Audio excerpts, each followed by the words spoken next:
de manera que es un poco meterse en las patas de los caballos, dedicarse a un tema que está muy bien trabajado en este país, pero justamente porque está tan bien trabajado, es que yo creo que no solamente se trata de celebrar la declaración como se ha hecho y de dar por finiquitado el tema con la proclamación histórica, etcétera, etcétera, sino que hay que reflexionar no sobre el impacto que haya tenido, sino que sobre ciertos aspectos de ella que por lo menos merecen ser nuevamente visitados.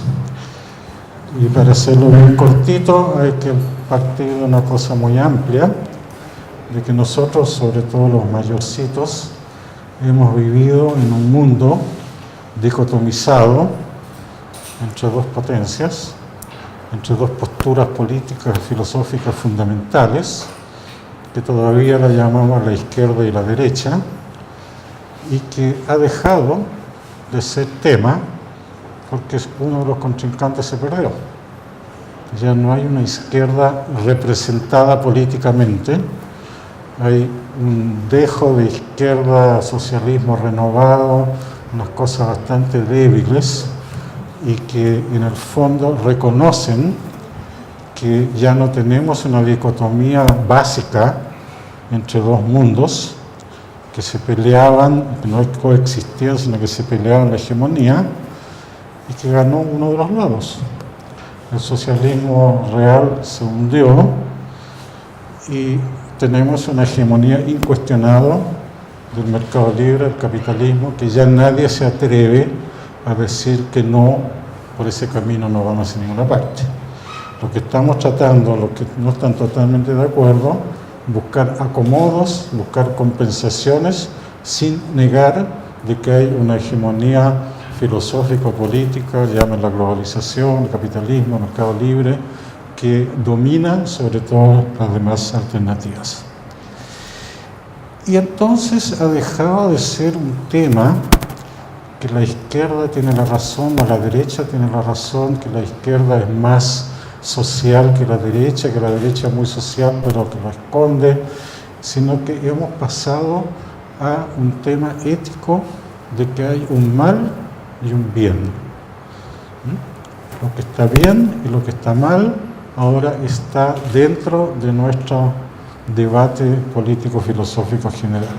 Y de ahí nacen entonces ciertas posturas, como por ejemplo el capitalismo salvaje, que es obviamente una condena del capitalismo, la lucha contra el mal, ustedes saben que la empezó y ustedes saben dónde vamos en eso, se trata de invadir países que representan el mal, definido por el otro lado, el terrorismo, que es una también manifestación muy clara, muy penosa, de que hay grupos humanos, culturas, que creen distinguir lo que puede ser, lo que no puede ser, lo que está bien, lo que está mal, y uno de ellos es la defensa que hemos hecho de los derechos humanos en términos de la universalidad y en términos de la Declaración de 1948, adicionada con la Declaración de la Bioética.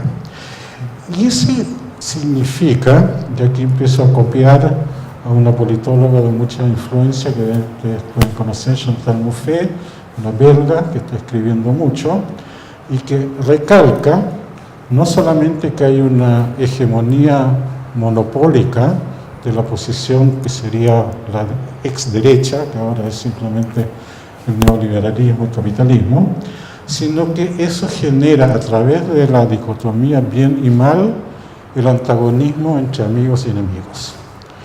Por eso que tenemos guerra, por eso que tenemos luchas políticas internas, por eso que tenemos intentos de liberación de una y otra parte, y ella dice que esto no nos va a llevar a ninguna parte, sino a multiplicar los antagonismos y todas las consecuencias violentas que eso tiene. Y esa diferencia entre amigos y enemigos es también una diferencia de membresía, nosotros y ellos. Nosotros somos los buenos, ellos son los malos. Nosotros estamos integrados, ellos están marginados. Nosotros estamos viviendo dentro del capitalismo, aprovechando las oportunidades para cada uno. Ellos son los que no saben aprovecharla, o se les olvidó, o están mal ubicados. Pero si nosotros aceptamos que nosotros no tiene por qué ser mejor ellos, porque ellos a su vez tienen un nosotros que se contrapone a un ellos que seríamos nosotros, resulta que tenemos que cambiar el antagonismo por lo que ella llama una relación agonística, o sea, una relación de convivencia, de debate y de aceptación de que hay más de una manera de ver las cosas. Y ese es el punto clave que yo quiero aprovechar de ella. Entonces, si nosotros miramos esquemáticamente lo dicho, tenemos que no solamente hay una distinción entre nosotros y ellos, sino que eso también lleva a una discriminación, ¿no? Ellos siempre son los menos importantes, los que se pueden marginar, los que se pueden olvidar, los que no importa que sobrevivan o no. Hasta esas frases hemos escuchado en diversos países, incluso en países europeos, porque tiene que predominar la globalización monopolar, o sea, la polarización de la hegemonía capitalista neoliberal. Todo tiene que andar a través del libre mercado de bienes, y esto es uno de los golpes más certeros que se ha dado contra la bioética, al decir que no solamente los bienes son materia de mercado, sino que los servicios también. Y si los servicios educacionales, médicos, previsionales, sociales son materia de mercado, no necesitamos bioética. Estamos embromados. Estamos en un negocio que el que ofrece ya verá lo que ofrece, el que demanda ya verá cómo cumple la demanda, pero ¿qué pasa? Los servicios son precisamente para la gente que no está en condiciones de demandar. Si yo estoy enfermo, no puedo ir al mercado a negociar que me atiendan. No está pasando, pero no es lógico. Si yo no he tenido ocasión de educarme, ¿de dónde saco yo la fuerza para demandar una educación si yo estoy marginado?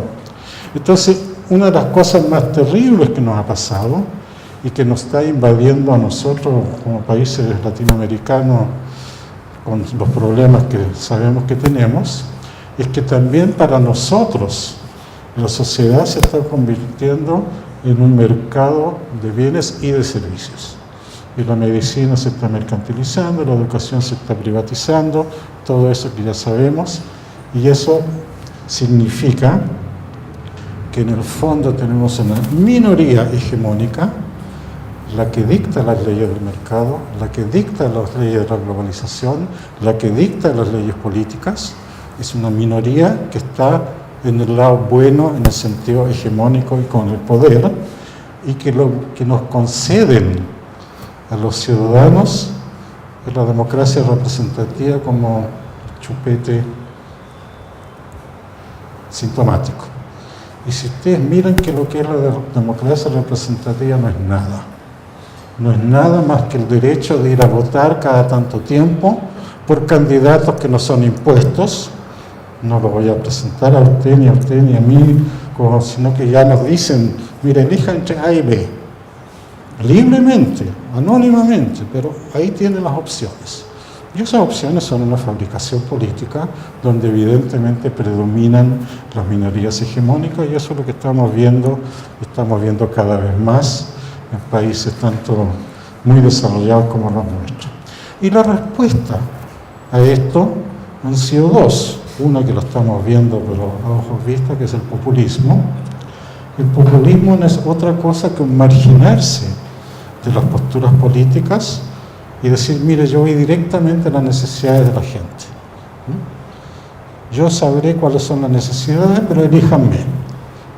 Ese es el voto populista que está, ustedes saben con qué fuerza se está presentando en este momento, y que finalmente, y esto también lo dice Chantal Mouffe, finalmente termina por alinearse, porque el populismo puro no puede llegar a ninguna parte, no puede tomar decisiones, termina por alinearse con las fuerzas que aparentemente no le parecieron. No necesito nombrar a quien representa esto en este momento en forma ideal. Y la otra variante es el terrorismo, que dice, mire, yo lucho contra esta hegemonía, pero imagínense los medios que se usan, e imagínense que finalmente tampoco está claro el nombre de quién están luchando y están haciendo el terror que tenemos. De manera que, aunque sea minoría, siendo hegemónica, no hemos tenido respuesta que sea una variante real, una alternativa real de esto, y eso demuestra de nuevo que el corte nosotros-ellos sigue siendo antagónico y no es agónico. Agónico en el sentido agonista, no de estarse muriendo. Vale.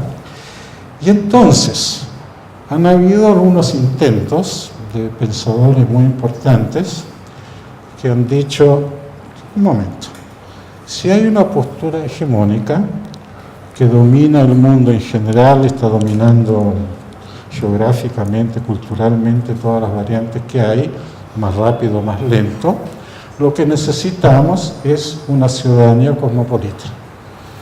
Si es una fuerza cosmopolita, una fuerza mundial, una fuerza global, tenemos que ser todos ciudadanos del mundo para participar en las decisiones y en el rumbo que esto tiene. ¿Cómo funciona eso?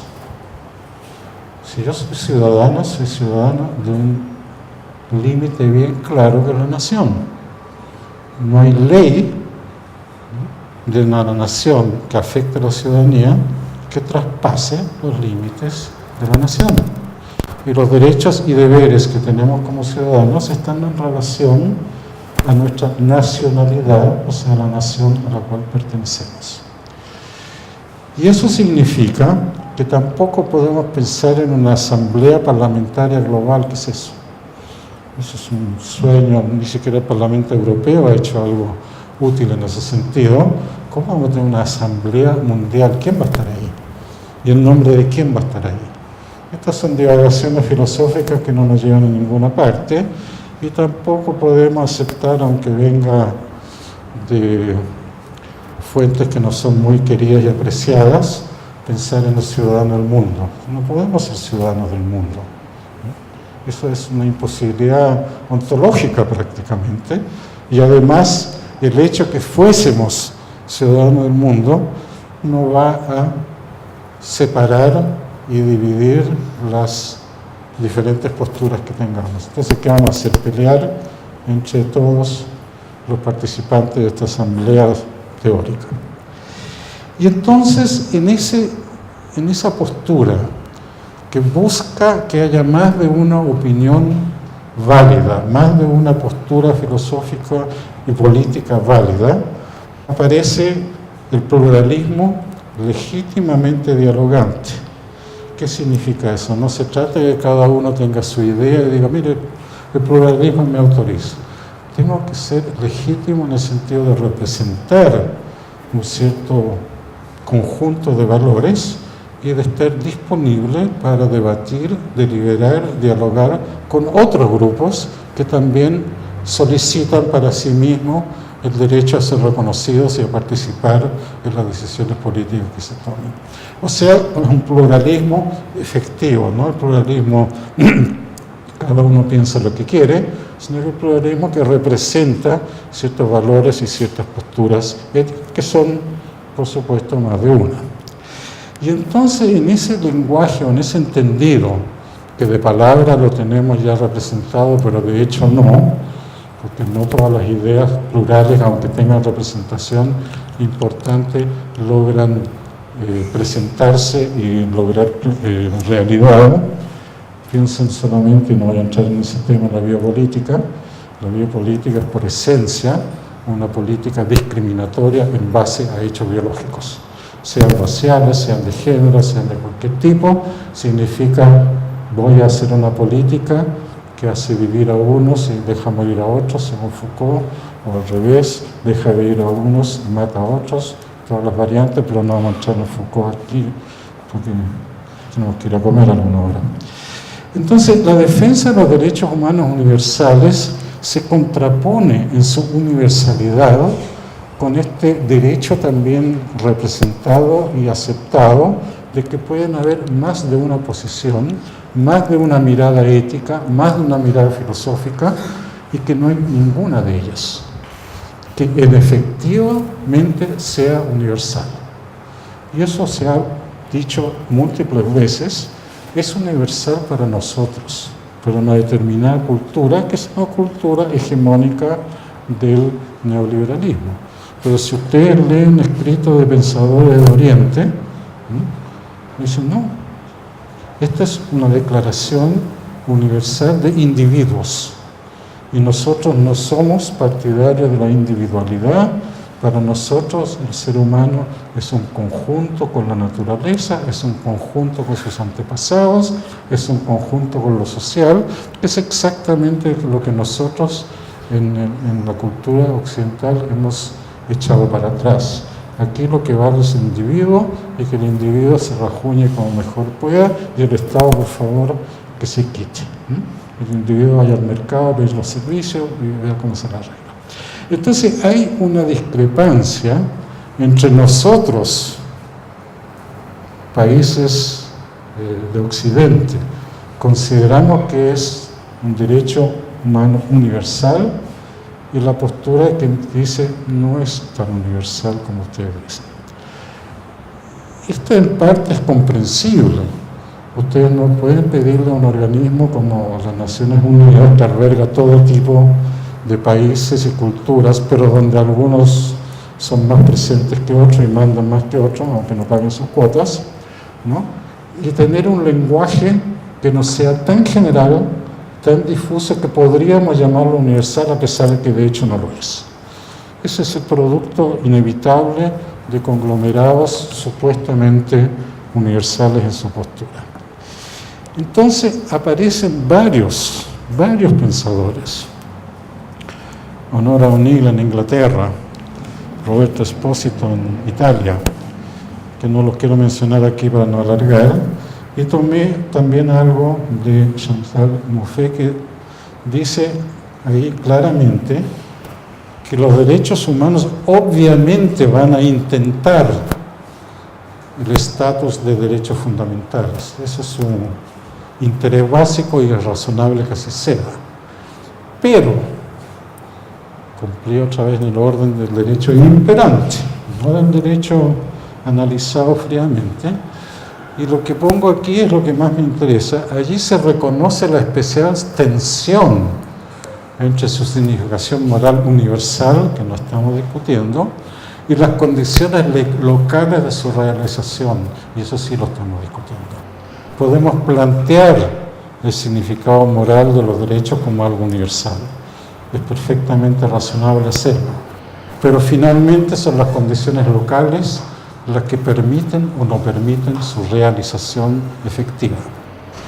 Y puesto que, y eso es demostrable, hasta la actualidad han alcanzado forma positiva, no solamente los derechos negativos, sino los positivos de realizar algo como son lo que siguió a los derechos iniciales, solamente dentro de legislaciones nacionales de estados democráticos. O sea, nos están confirmando que la ciudadanía no es un tema global, la ciudadanía es un tema local.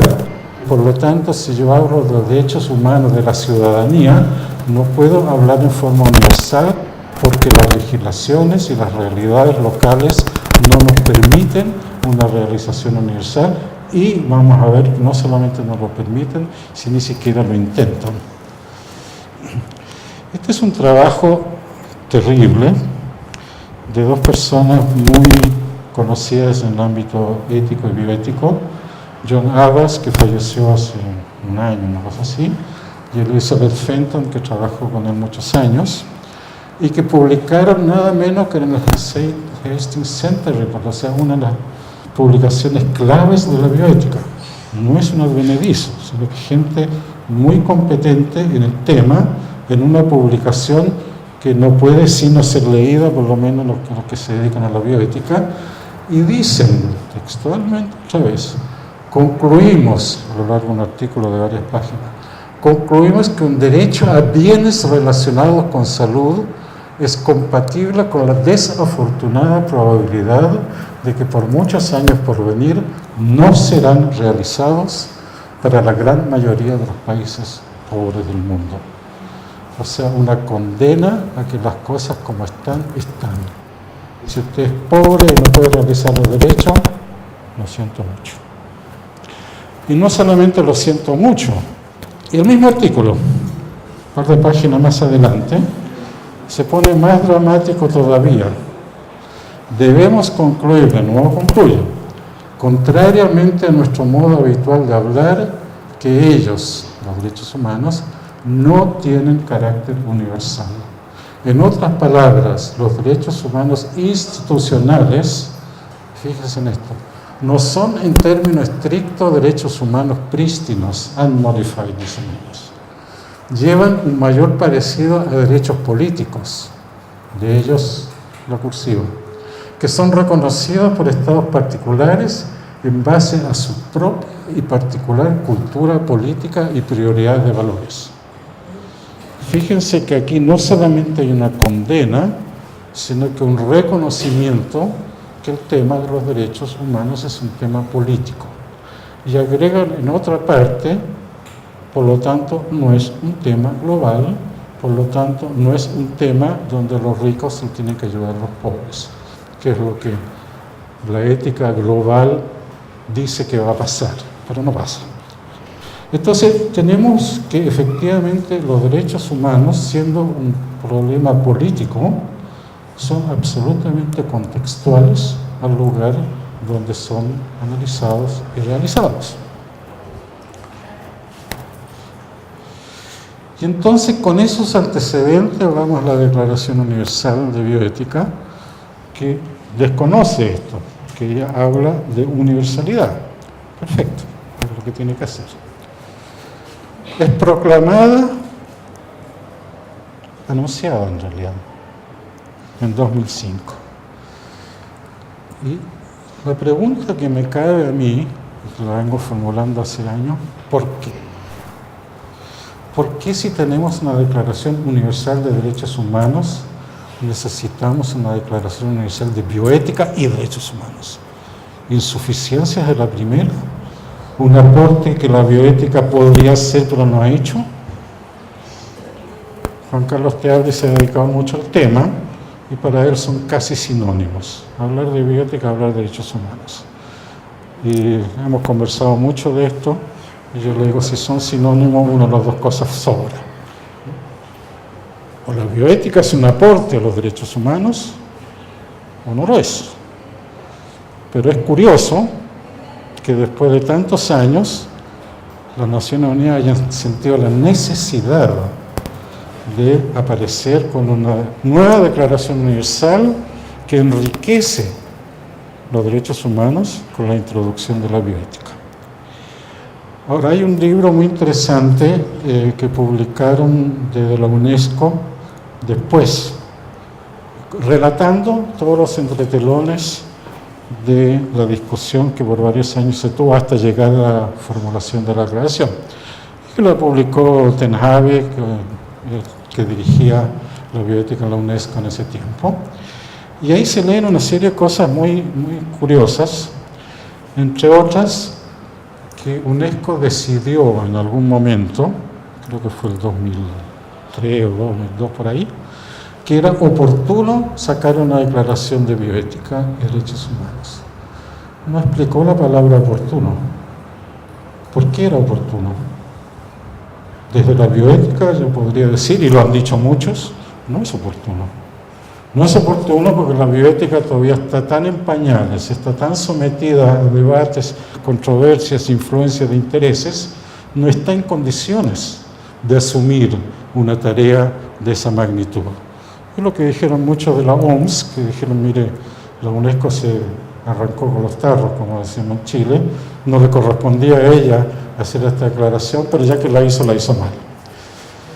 Entonces, la única interpretación que yo me pude dar, a raíz que en el 2015 hubo muchas celebraciones de los 10 años de declaración, y me tocó participar en varias partes, y me hice la misma pregunta, ¿por qué?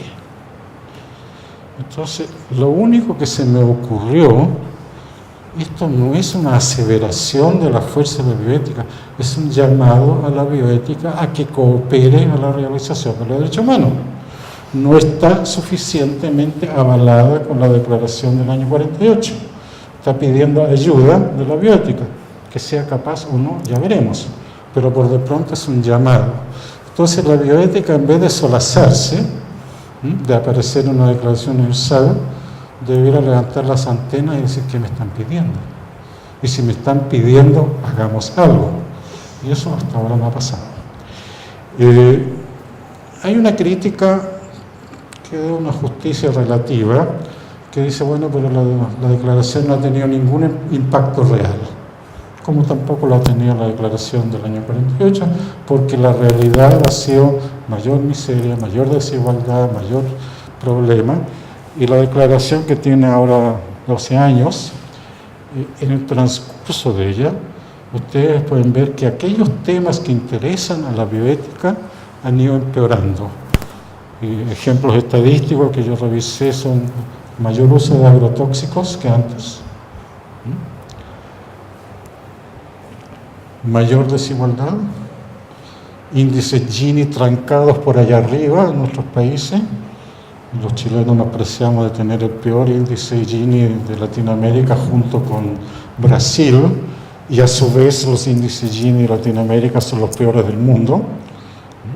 O sea, la desigualdad crece a pesar de la declaración, que es un hecho real. Ahora ustedes pueden decir, yo creo que es justo el reclamo, no le podemos pedir a 12 años de una declaración que tenga un impacto tan real. Cierto, pero por otro lado, si no tiene un impacto inicial, ¿qué nos asegura que lo va a tener a lo largo del tiempo, en que lo más probable es que se empiece a diluir y a olvidar que existe? Entonces, creo que hay que revisar qué es lo que hicimos con esta declaración que nos mete la bioética en una función que no sé si podemos cumplir. Ahora, no me cabe duda que es trascendental, la condición necesaria, en el sentido kantiano de la palabra. No puede haber sino bioética que no ancle en derechos humanos. En ese sentido, Juan Carlos tiene toda la razón. El problema es ese anclaje cómo va, pero por supuesto que no pueden ir separados. Y entonces, aceptando eso, aceptando que la bioética tiene que pararse en los derechos humanos, tenemos en el mismo libro que les mencioné un epílogo de Pierre Sané, que en ese momento era un alto dirigente de la UNESCO, muy preocupado de este tema, y que él dice también textualmente, el año 2005, el mayor desafío para organizaciones internacionales tales como UNESCO consiste en traducir, y él pone las comillas, el consenso de principios bioéticos como la Declaración Universal sobre Bioética y Derechos Humanos en prácticas concretas y efectivas. ¿Pasó eso o no pasó? Tenemos esta parte, pero tenemos esto otro. ¿Realmente hemos logrado traducir esto en políticas reales, en una bioética viva que tenga fuerza para participar en los debates y finalmente en las legislaciones? O sea, hay un punto aquí de escepticismo, de desilusión, como quieran llamarlo, pero no de celebración. Ahora quiero mirar un par de artículos de la declaración, porque creo que ahí puede haber un meollo de lo que está pasando en cuanto a su falta de efectividad. El artículo 1, tal como está, dice: la declaración trata de las cuestiones éticas relacionadas con la medicina, las ciencias de la vida y las tecnologías conexas aplicadas a los seres humanos, teniendo en cuenta sus dimensiones sociales, jurídicas y ambientales. En el mismo libro que estoy citando, hay un artículo de Michael Kirby, que era partícipe en el debate, un juez de la Alta Corte de Australia, que dice, y por eso que está en gris, la eliminación de las ciencias sociales aparece como un modo deliberado y diseñado para limitar el abanico de temas éticos. Fíjense qué terrible eso. Si Argentina y Brasil fueron los protagonistas de que los temas de las ciencias sociales se incluyese en la declaración y se les reconoció la importancia de ese movimiento en nombre de Latinoamérica, resulta que uno de los últimos borradores que tenía la ciencia de la vida y las ciencias sociales eliminó finalmente en la proclama oficial las ciencias sociales.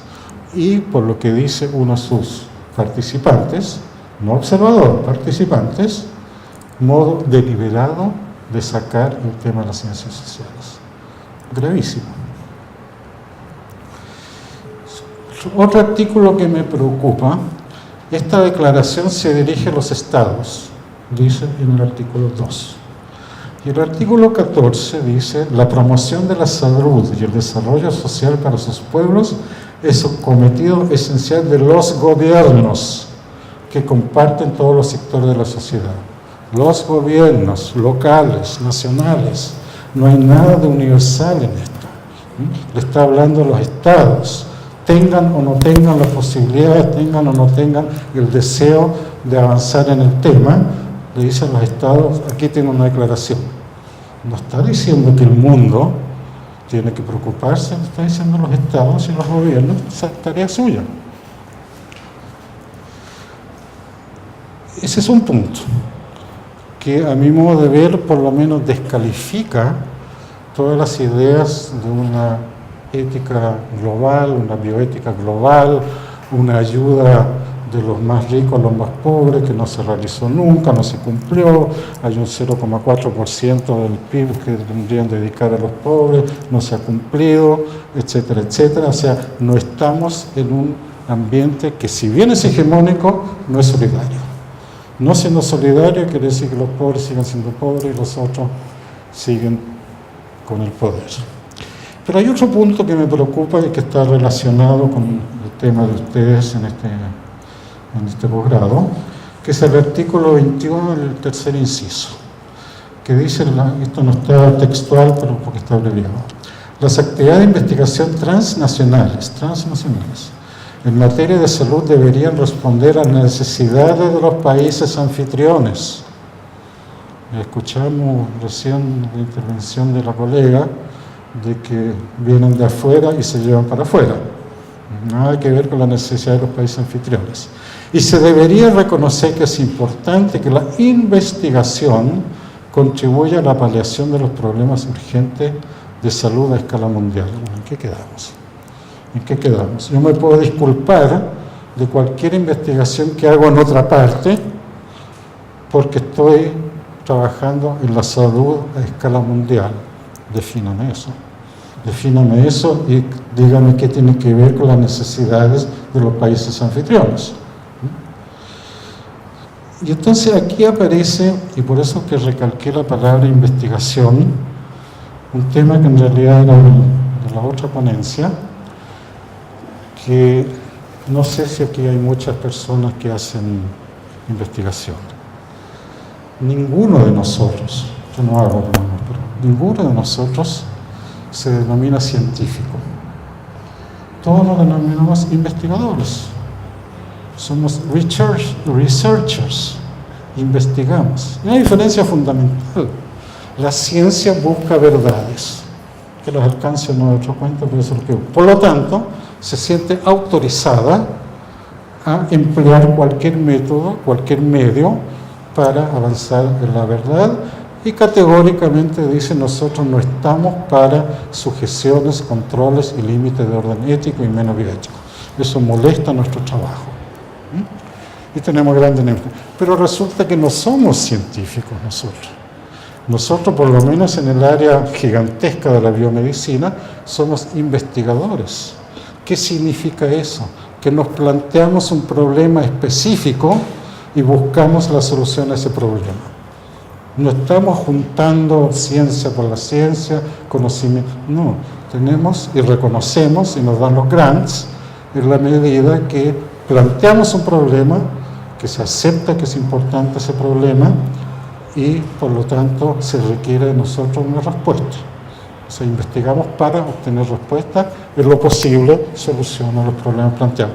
Todo eso está más largo en la otra ponencia, pero en resumen vamos por ahí. Y entonces, a mí me preocupa que mirando la declaración, 15 de los 24 artículos que tienen, artículos o incisos de artículos, se refieran, comillas, a investigación científica o a conocimiento científico. Hay una contradicción aquí. ¿Estamos haciendo ciencia o estamos haciendo investigación? Y en bioética no nos interesa la ciencia, sí que nos interesa la investigación, sí que nos interesa que se resuelvan problemas, que se planteen problemas reales y se busque ayudar a solucionarlos. Y entonces aquí está lo que les insinué anteriormente. Lo que pasa es que la bioética es hoy en día redefinida de una manera muy peculiar y que también obedece a una cierta hegemonía de pensamiento. Gilbert Autois, que mal es un prominente bioeticista, que escribió una enciclopedia de bioética de Bélgica, que no es de tantos tomos como la de Georgia, es de un tomo, pero es un trabajo importante. Él dice: la bioética surge en relación a las formas de investigación y desarrollo, en las que el carácter tecnocientífico es muy fuerte y mediante las cuales se ha puesto de manifiesto el carácter experimentalista, pero también manipulador e intervencionista, activo y técnicamente armado de la ciencia contemporánea. Conforme, pero no es todo. No puede ser, y no es cierto históricamente, por mucho que lo diga Autois, que la bioética surge en relación a investigación y desarrollo. No es eso. Surge por un lado, por el lado de Potter, que la humanidad sobreviva a pesar de que está haciendo lo que está haciendo con la ecología, y por el otro lado, que fue el lado que más fuertemente se impuso y todavía se impone, era la postura de Georgetown, de Hellegers, que estaba preocupado de los derechos de los pacientes frente a una medicina cada vez más sofisticada. No era un problema de investigar y desarrollar, era un problema de reconocer derechos de sobrevivencia de la humanidad y sobrevivencia y bienestar de los pacientes. Entonces, no es cierto lo que Autois dice, y que vuelvo a decir varios años después, la bioética cubre un conjunto de investigaciones, de discursos y de prácticas generalmente pluridisciplinarias y pluralistas, que tienen por objeto aclarar y, si es posible, resolver preguntas de tipo ético suscitadas por la investigación y desarrollo biomédicos y biotecnológicos. Caramba, si eso es la bioética, ¿para qué hacemos bioética aquí? Que la hagan los que están haciendo los grandes avances técnicos científicos, los que están haciendo la neurociencia de punta. Que ellos hagan bioética. Nosotros, ¿para qué vamos a hacer bioética? Si nosotros no estamos en la punta de los desarrollos de investigación y desarrollo, mucho menos todavía de los originales.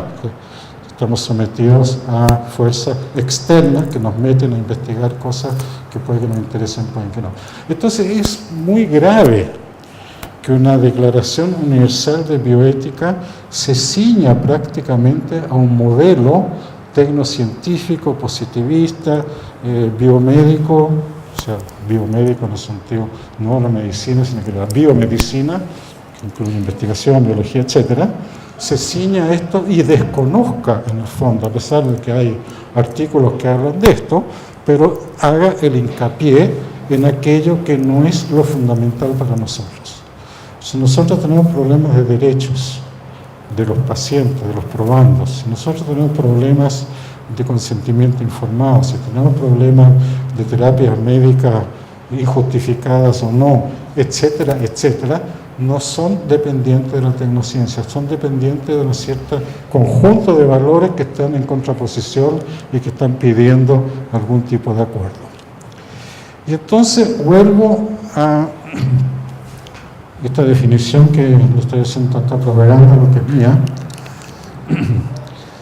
Si la bioética es una reflexión y una práctica sobre el actual nivel de desarrollo científico, técnico y el proceso de la globalización en curso, no está hablando con nosotros. Está hablando con los que manejan la globalización, y por eso toda la vuelta que di sobre la hegemonía de cierta postura y la falta de pluralismo real en que estamos viviendo actualmente, en desmedro de los plurales más débiles.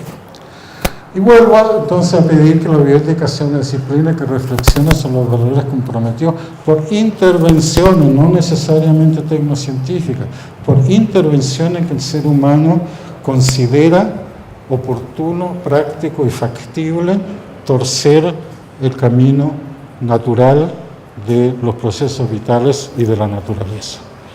Lo que evidentemente se supone que ha redundado en grandes progresos, pero también ha redundado en crear una serie de problemas que no son necesariamente dependientes de la tecnociencia, sino que de actividades fundamentales, ¿no? Sobre qué es un ser humano, qué es el comienzo de la vida, cuál es el final de la vida, es biológico, es racional, es cerebral, etcétera, etcétera.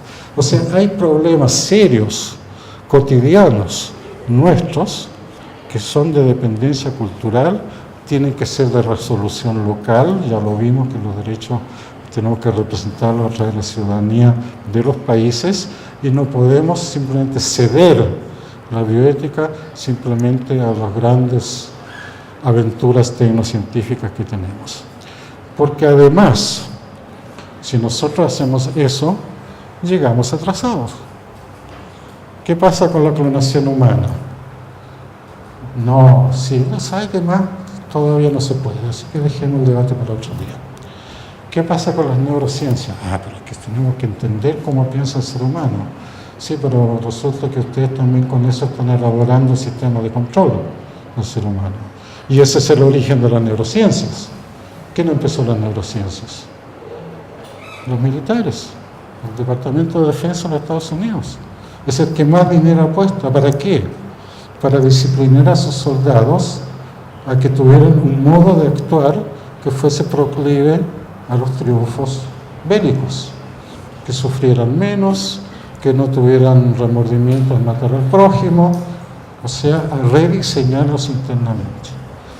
Y la bioética, lo comentaba Claudio en el, no sé si el último o penúltimo número de Bioethics, que es otra de las revistas fundamentales de la bioética, hay un artículo de Sabulesco, que es el editor de Bioethics, una figura mundial de la bioética, en la cual él propone que nuestra moral, sobre todo de solidaridad y de reconocimiento al prójimo, está muy débil. No estamos viviendo, no estamos conviviendo.